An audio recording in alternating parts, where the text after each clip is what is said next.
प्रिय भाइयों एवं बहनों, आप सभी को हमारे जीवनदाता और उद्धारकर्ता प्रेमी प्रभु यीशु मसीह के पवित्र एवं सामर्थी नाम में समस्त विश्ववाणी परिवार की ओर से मार्ग के लिए उजियाला कार्यक्रम में मैं आपका तहे दिल से स्वागत करती हूँ।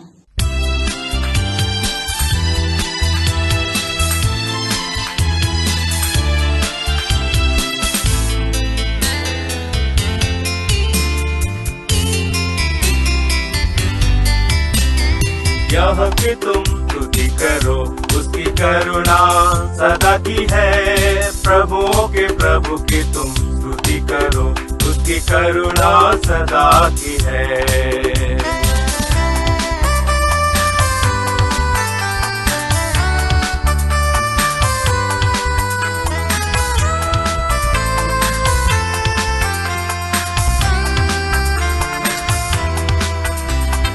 अब तक चलाया स्तुति करो, उसकी करुणा सदा की है। अब तक चलाया स्तुति करो, उसकी करुणा सदा की है। आगे भी चलाएगा स्तुति करो, उसकी करुणा सदा की है। उसकी करुणा सदा की है। यहाँ की तुम स्तुति करो, उसकी करुणा सदा की है। प्रभुओं के प्रभु की तुम स्तुति करो, उसकी करुणा सदा की है।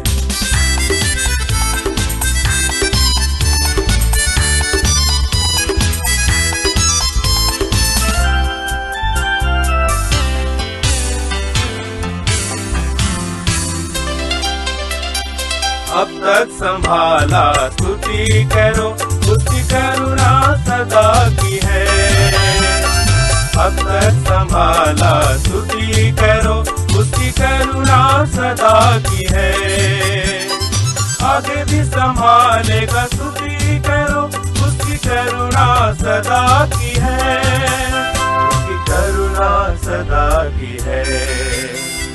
यहाँ की तुम स्तुति करो, उसकी करुणा सदा की है। प्रभुओं के प्रभु की तुम स्तुति करो, उसकी करुणा सदा की है। प्रियो, आज की इस नई भोर जो परमेश्वर ने हमें दिया है, आइए आज के इस दिन का आरंभ हम उसके पवित्र वचन को सुनने के द्वारा करें। वचन जो हमें मिलता है उत्पत्ति अध्याय 6 पद संख्या 12 से 22। उत्पत्ति अध्याय 6 पद संख्या 12 से 22। और परमेश्वर ने पृथ्वी पर जो दृष्टि की तो क्या देखा कि वह बिगड़ी हुई है, क्योंकि सब प्राणियों ने पृथ्वी पर अपना चाल चलन बिगाड़ लिया था। तब परमेश्वर ने नूह से कहा, सब प्राणियों के अंत करने का प्रश्न मेरे सामने आ गया है, क्योंकि उनके कारण पृथ्वी उपद्रव से भर गई है। इसलिए मैं उनको पृथ्वी समेत नष्ट कर डालूंगा। इसलिए तू गोपेर वृक्ष की लकड़ी का एक जहाज बना ले, उसमें कोठरियां बनाना और भीतर बाहर उस पर राल लगाना। इस ढंग से तो उसको बनाना, जहाज की लंबाई 300 हाथ, चौड़ाई 50 हाथ और ऊंचाई 30 हाथ की हो। जहाज में एक खिड़की बनाना और उसके 1 हाथ ऊपर से इसकी छत बनाना, और जहाज की एक ओर एक द्वार रखना और जहाज में पहला, दूसरा, तीसरा खंड बनाना। और सुन, मैं आप पृथ्वी पर जल प्रलय करके सब प्राणियों को जिनमें जीवन का प्राण है आकाश के नीचे से नष्ट करने पर हूँ, और सब जो पृथ्वी पर हैं मर जाएंगे। परंतु तेरे संग मैं वाचा बांधता हूँ, इसलिए तू अपने पुत्रों, स्त्री और बहुओं समेत जहाज में प्रवेश करना, और सब जीवित प्राणियों में से तू एक एक जाति के 2-2 अर्थात एक नर और एक मादा जहाज में ले जाकर अपने साथ जीवित रखना। एक एक जाति के पक्षी और एक एक जाति के पशु और एक एक जाति के भूमि पर रेंगने वाले सब में से 2-2 तेरे पास आएंगे, कि तू उनको जीवित रखे। और भांति भांति का भोज्य पदार्थ जो खाया जाता है उनको तू लेकर अपने पास इकट्ठा कर रखना, जो तेरे और उनके भोजन के लिए होगा। परमेश्वर की इस आज्ञा के अनुसार नूह ने किया। प्रभु आज के इस वचन के द्वारा आपको आशीष दे। आमीन। आइए हम प्रार्थना मांगे। हमारे जीवित अनुग्रहकारी प्रेमी दयावंत प्रभु, हम आपको कोटि कोटि धन्यवाद देते हैं, बड़ाई करते हैं, स्तुति करते हैं, क्योंकि प्रभु आप ही इस आदर के, स्तुति के, महिमा के योग्य परमेश्वर हैं। आभारी हैं प्रभु जी, जबकि आपने एक नया सप्ताह हम सभी के जीवन में जोड़ा है प्रभु। जबकि प्रभु बहुतेरे हैं जो आज के दिन की देखने की लालसा रखते थे, परंतु पिता परमेश्वर उनमें से बहुतेरे हैं जिन्होंने प्रभु आज इस दिन को देखने का उन्हें शर्फ नहीं मिला।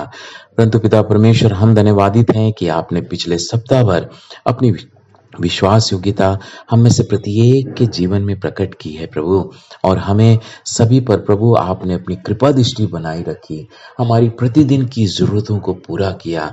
यही कारण है प्रभु, आज तमाम प्रियजन जो आज इस प्रार्थना में शरीक हैं, आज अपने होठों से यही कह सकते हैं कि हमारा यहोवा हमारे जीवन के लिए कैसा भला ठहरा है, क्योंकि प्रभु जी आपने हमारी प्रतिदिन की जरूरतों को पूरा किया। हमें जो भी आवश्यक था प्रभु हमारे जीवन के लिए वो आपने किया है, और प्रभु जी हमें ये शर्त दिया है कि हम अपने धन्यवादी बलिदान आपके समीप चढ़ाएं, क्योंकि प्रभु आप ही हमारे राजाओं के राजा, प्रभुओं के प्रभु हैं। आप इस सृष्टि के रचनाकार हैं प्रभु जी, आप ही ने प्रभु हमें भी बनाया, और प्रभु हम आपकी अद्भुत रचनाओं में से हैं प्रभु।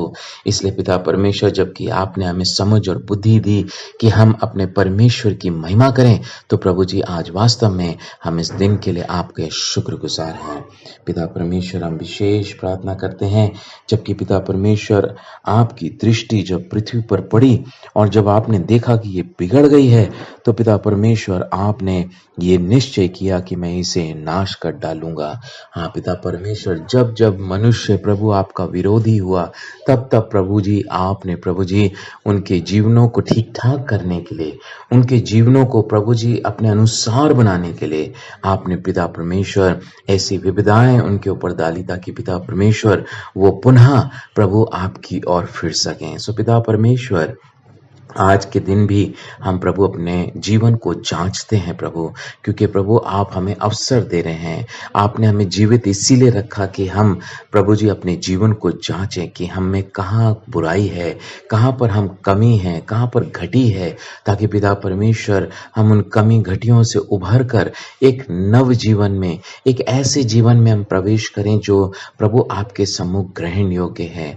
और प्रभु जी आपके वचन के अनुसार हम अपने जीवन को जीवित, पवित्र और परमेश्वर को भावतः बलिदान करने के लिए हम प्रभु अपने जीवन को चढ़ा सकें, यही हमारी प्रार्थना है प्रभु जी। जबकि इस सप्ताह का प्रथम दिन है प्रभु, हमारी यही प्रार्थना है कि प्रभु आप हमें हमारे जीवनों को स्वीकार करें प्रभु जी, आप हमारे जीवनों को अपने हाथों में रख लें प्रभु जी, ताकि पिता परमेश्वर ये जीवन सदा आपकी महिमा का ही कारण बने प्रभु जी।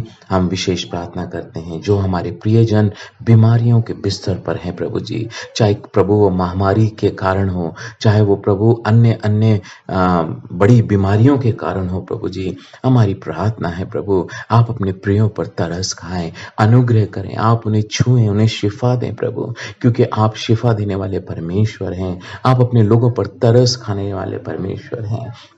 आप दया करें प्रभु, करुणा करें प्रभु जी। और विशेष प्रभु जी, यदि किसी परिवार में किसी भली वस्तु की घटी है प्रभु, तो उस सारी घटियों को प्रभु आप दूर करते हैं और उनकी आवश्यकता अनुसार प्रतिदिन की जरूरतों को आप प्रभु जी उनके जीवन के लिए दें, ताकि प्रभु जी उनके होंठ निरंतर आपके समीप धन्यवाद सहित बलिदान चढ़ाए जाएं प्रभु जी। हाँ पिता परमेश्वर, आप दया करें प्रभु। ओ पिता परमेश्वर, हमारी प्रार्थना है तमाम दास दासियों के लिए, उन पर आप का अनुग्रह बना रहे, जबकि प्रभु जी वो आपकी सेवा करते हैं, आपके सुसमाचार का बखान उन लोगों तक करते हैं जिन लोगों ने प्रभु जी आपको आज तक नहीं जाना, या पिता परमेश्वर आज भी प्रभु उनके जीवन आपके समीप ग्रहण योग्य नहीं है प्रभु जी। होने दें कि प्रभु आपके लोग आपको जानने पाएं प्रभु जी, अपने जीवन को जांच सकें, परख सकें और अपना जीवन आपके सामने एक नई रीति से समर्पित कर सकें। पिता परमेश्वर, प्रत्येक के जीवन को आपके हाथों में देते हैं, अपने देश के लिए प्रार्थना करते हैं, इसके देश में अमन और आपका प्रेम निरंतर बना रहे और ये देश प्रतिदिन तरक्की करता चला जाए। धन्यवाद देते हैं प्रभु, आपने हमारी प्रार्थना को सुना, क्योंकि बड़े विश्वास के साथ हम इस प्रार्थना को आप ही के इकलौते पुत्र हमारे उद्धार करता कभी ना बदलने वाले प्रभु यीशु मसीह के नाम से मांगते हैं, सुने और दया से ग्रहण कर लें पिता, आमीन। मसीह में प्रियो, विश्ववाणी प्रार्थना सेंटर में हमारे प्रार्थना योद्धा आपके लिए प्रार्थना करने को 24 घंटे उपलब्ध हैं। आप किसी भी समय हमारे टोल फ्री नंबर पर प्रार्थना के लिए संपर्क कर सकते हैं। हमारा टोल फ्री नंबर है 1800-270-0333। प्रभु आपको आशीष दे।